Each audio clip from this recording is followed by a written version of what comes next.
C'est quoi on va dire les 3 choses ou les 2 choses les plus essentielles pour une personne pour changer sa vie, par exemple, financièrement? Changer sa vie financièrement, trouver quelque chose qu'il aimerait faire. Trouver quelque chose qu'il aimerait faire. Genre, aujourd'hui, en fait, si tu ne sais pas ce que tu veux, tu ne peux pas aller en fait où tu veux. Parce que tu ne sais pas. On dit il n'y a pas de bon vent pour quelqu'un qui ne sait pas où il va. Tous les vents lui seront favorables. Magnifique. Ouais.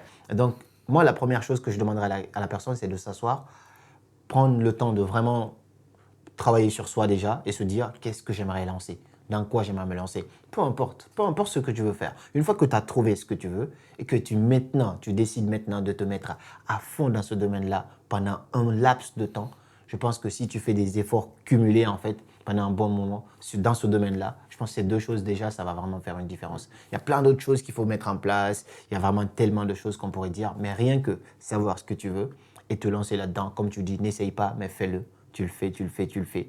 Je pense qu'à un moment, tu vas voir la différence. Parce que tu connais bien la règle des 10 000 heures qui dit que lorsque tu passes 10 000 heures dans un domaine, tu finis par devenir expert. Tout ce que je sais aujourd'hui dans le dev perso, je ne le savais pas quand je me suis lancé. C'est au fur et à mesure, je m'améliore, je gagne de l'expérience et parfois j'arrive à créer des citations. C'est parce que ça fait longtemps que je suis dans le game. Donc quand tu passes du temps dans un domaine, tu commences à devenir expert dans le domaine. Ma prochaine vidéo YouTube d'ailleurs, c'est ça, en partenariat avec une application d'apprentissage de langue. Mais le thème de la vidéo, c'est comment devenir un génie. Et on a l'impression que les génies, en fait, c'est des personnes extraordinaires. Mais non, généralement, c'est des personnes ordinaires, mais qui ont pu activer leur côté extraordinaire. Donc, parce qu'ils ont passé tellement de temps dans leur domaine à essayer d'expérimenter des choses, qu'au final, on les a appelés Albert Einstein, Henry Ford, Thomas Edison, comme étant des génies, alors qu'au final, c'était des personnes Ils ont bossé. bossé. Ils ont bossé et le travail dépassera toujours le talent. C'est ça. Et en plus, pour voir si tu as du talent, il faut travailler. Parce que si tu ne fais pas, tu ne peux même pas savoir si tu as du talent.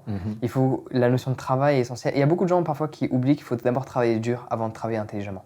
C'est ça. Les deux vont ensemble. Les deux vont ensemble, mais il faut d'abord commencer par travailler dur parce que sinon tu ne peux pas avoir les problématiques auxquelles tu peux être confronté avant d'implémenter des systèmes, des solutions intelligentes. Mais il faut d'abord comprendre comment le tout fonctionne. Je pense que c'est ce qui s'est passé chez nous, chez toi, chez moi, dans notre domaine. En tout cas, tu commences d'abord par travailler vraiment dur. Après, plus tard, tu travailles intelligemment. Parce qu'avant, produire du contenu comme un fou, alors que ça ne te rapporte rien.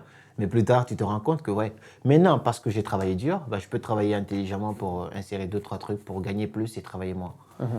Donc, principalement, du coup, cette notion de voir exactement où tu veux aller, la notion de risque.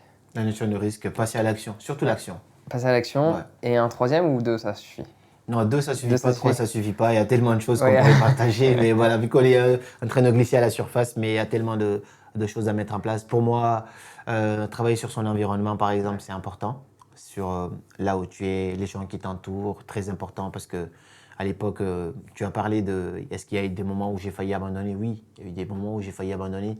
Mais est-ce que tu es entouré par des gens qui te disent quand tu as envie d'abandonner, ouais, mais abandonne, laisse tomber, c'est fini, c'est mort ce truc-là? Ou tu es entouré par des gens qui te disent je sais que c'est dur en ce moment, mais tu vas y arriver, regarde tout ce que tu as fait, tu te sous-estimes, c'est incroyable tout ce que tu as accompli déjà. On te donne encore plus de courage, on te permet de regarder derrière toi parce que parfois, on a accompli tellement de choses, mais on ne se rend pas compte de tout ce qu'on a accompli. On a fait du chemin, mais on est juste focalisé sur ce qui est bloqué. On oublie tout le chemin qu'on a fait. Et si tu es entouré par des gens qui te font voir ce chemin que tu as fait, et ben ça te sauve la vie à mon avis.